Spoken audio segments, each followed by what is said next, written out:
As a yoga teacher, I am meeting a lot of people with knee pain. Are you one of them?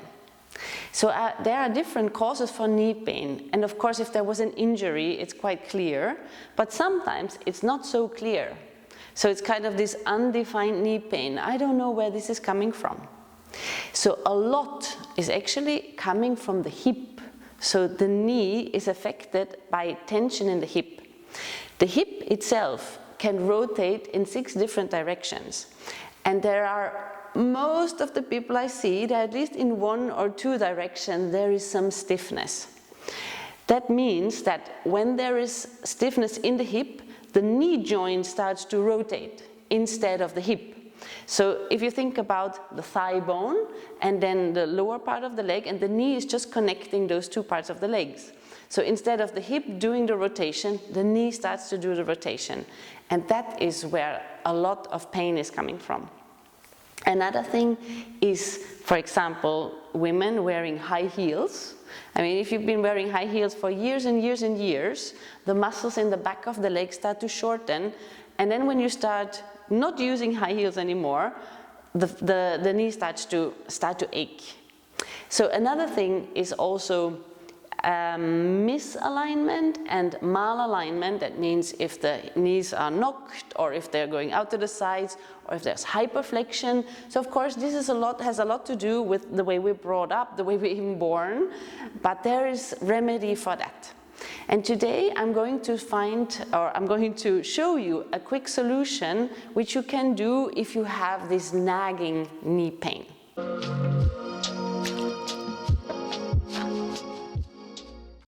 So for this very simple practice to take care of your knee, you will need a yoga mat and a blanket.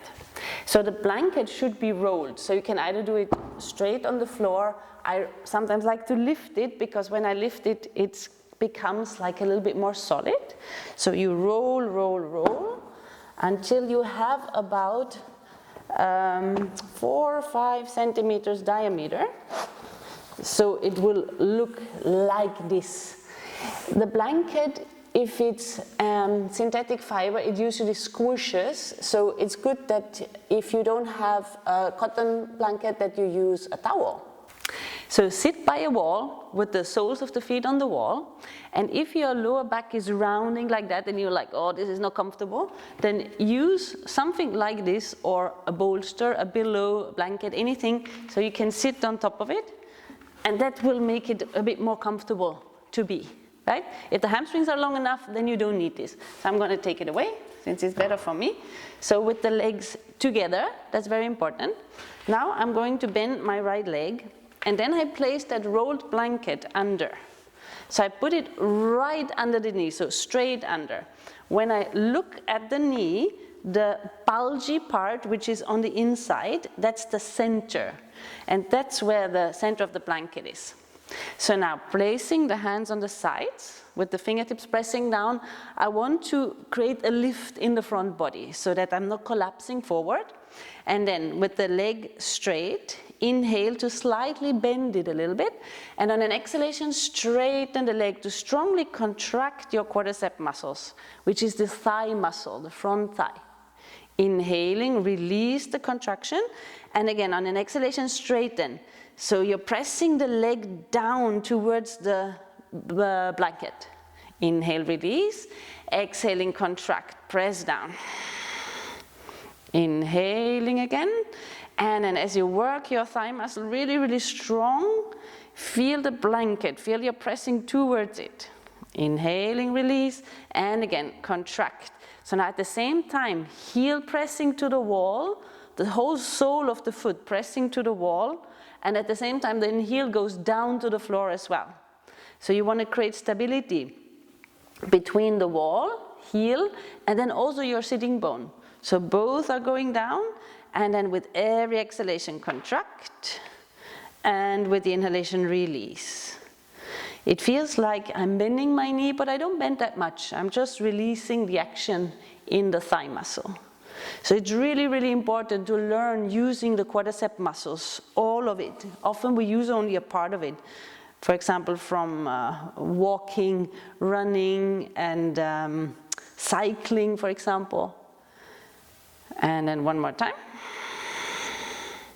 And then release, and now change. Now take the right leg onto the wall.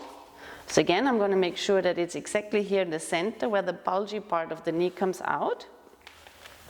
The right leg bent.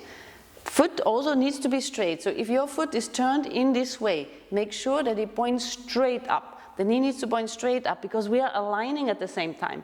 If the foot is turned, then you're going with your misalignment. So foot completely straight, hands on the sides of the hips, press down, inhaling bend, exhaling contract strongly. Inhaling release, and again strong quadriceps, pressing the foot to the wall. Inhaling release, and again down, down, down, pressing the back of the leg, the back of the knee into that blanket. So basically the blanket prevents you from pressing through, and this is very important if you have hyperflexion in your knees. So even if you don't have pain in the knees, but just hyperflexion, this will help the realignment. One more time. And then release. So you would need to do this for at least about 18 breaths on each side. Repeat it 3 times on each side, and then keep doing it every day. Do it as long as you feel you need it. Once the pain is gone, then this has done its job. If you got value from this video, please let us know in the comments, and then hit that subscribe button. And I see you in the next video.